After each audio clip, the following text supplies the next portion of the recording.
సప్లైలో కొన్ని crux points చెప్తాను.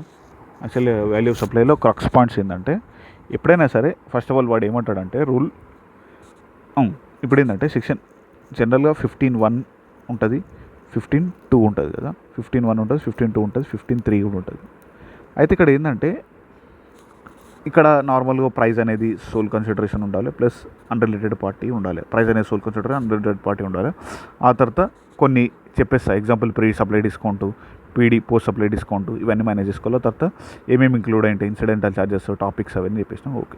అయితే ఇక్కడ ఏంటంటే ఒక్కొక్క దానికి ఒక రూల్ ఇచ్చిందన్నమాట. రూల్ 27 ఉంటుంది, రూల్ 28 ఉంటుంది, రూల్ 29 ఉంటుంది, ఆ తర్వాత రూల్ 31 ఉంటుంది, 32 ఉంటుంది, ఆ తర్వాత సబ్ రూల్స్ కూడా ఉంటాయి. ఇక్కడ ఏంటంటే ఇప్పుడు మనం ఏంటంటే ఒక్కొక్క దానికి ఒక రూల్ ఉంటుంది అనమాట. ఒక్కొక్క దానికి ఒక్కొక్క రూల్ ఉంటుంది. ఇప్పుడు ఏంటంటే నేను ఏం చెప్తున్నా అంటే, ఇప్పుడు ఏంటంటే ఎప్పుడైనా సరే నేను కొంచెం కంపారిజన్ ఇస్తాను. రూల్ 28 ఏం చెప్తుంది, రూల్ 29 ఏం చెప్తుంది.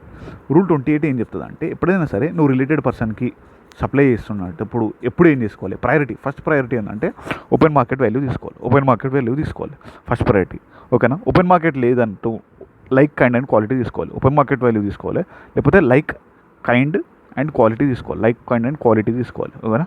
First open market value, next like, kind and quality, next అది కూడా లేదనుకో 110% of the 110%. First of all open market value, next like, kind and quality.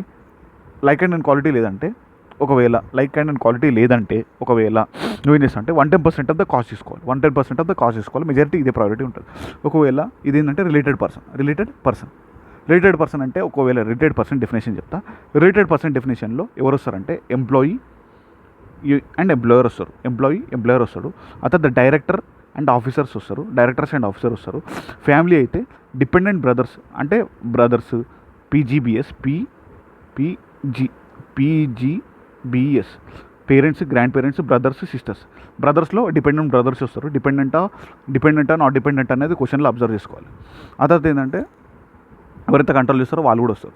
ఇది నార్మల్. ఇప్పుడు ఏంటంటే ప్రిన్సిపల్ అండ్ ఏజెంట్ ట్రాన్సాక్షన్ అంటుంది. ప్రిన్సిపల్ అండ్ ఏజెంట్ ట్రాన్సాక్షన్స్లో చాలా important points ఏంటంటే, ప్రిన్సిపల్ అండ్ ఏజెంట్ ట్రాన్సాక్షన్ ఉందా, ప్రిన్సిపల్ అండ్ ఏజెంట్ ట్రాన్సాక్షన్స్లో ఫస్ట్ ఆఫ్ ఆల్ నువ్వు ఏం చేయాలంటే ఓపెన్ మార్కెట్ వాల్యూ చూడాలి. ఓపెన్ మార్కెట్ వాల్యూ లేదంటే ఫస్ట్ చూస్తాడు. ఫస్ట్ దాంట్లో లేదు, ఓపెన్ మార్కెట్ వాల్యూ లేదంటే లైక్, కైండ్ అండ్ క్వాలిటీ చూస్తావు. లైక్, కైండ్ అండ్ క్వాలిటీ చూస్తావు. అది కూడా లేదనుకో 90% of the price charge to the unrelated customer అంటే కస్టమర్స్కి ఛార్జ్ చేస్తాం. ఒకవేళ వాడు ఏమంటాడంటే ఒకవేళ ఇది నార్మల్గా చేస్తావు. ఇప్పుడు ఏంటంటే ఒక ఐటీసీ అవైలబుల్ ఉందా అనేది ఒక కేసు ఉంటుంది.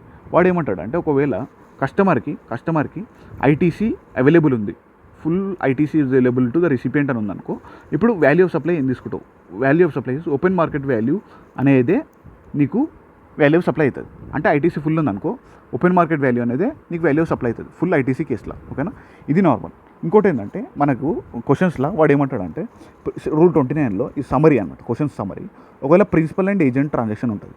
ప్రిన్సిపల్ అండ్ ఏజెంట్ ట్రాన్సాక్షన్స్లో క్లియర్గా చెప్తాడు ప్రిన్సిపలా ఏజెంట్ అని.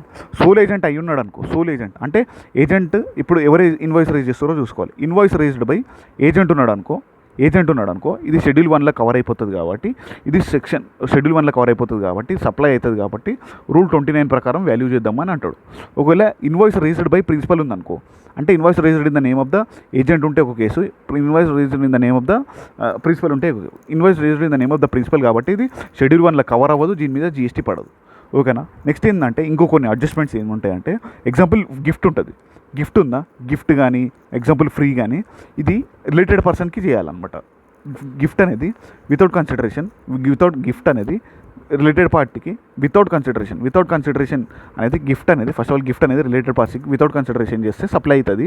అది షెడ్యూల్ 1లో కవర్ అయిపోయింది. ఒకవేళ గిఫ్ట్ అనేది నువ్వు అన్రిలేటెడ్ పర్సన్ చేస్తున్నావు, వాడు నీకు ఎవడో తెలియదు, అయితే నువ్వు చేస్తున్నావు అంటే అది సప్లై కూడా కాదు, అది షెడ్యూల్ 1లో కవర్ అవ్వదు, అది సప్లై కూడా జీఎస్టీ పడదు దాని మీద, ఓకేనా. ఇక్కడ జీఎస్టీ పడుతుంది. ఇంకోటి ఏంటంటే చూసుకున్నాం అనుకో, కొన్ని అడ్జస్ట్మెంట్స్లో చూసుకుంటే ఇంకోటి మెజారిటీ మ్యాక్సిమం ఇవే అడ్జస్ట్మెంట్స్ ఉంటాయి. మెజారిటీ మనం చూసుకుంటే ఇప్పుడు ఏంటంటే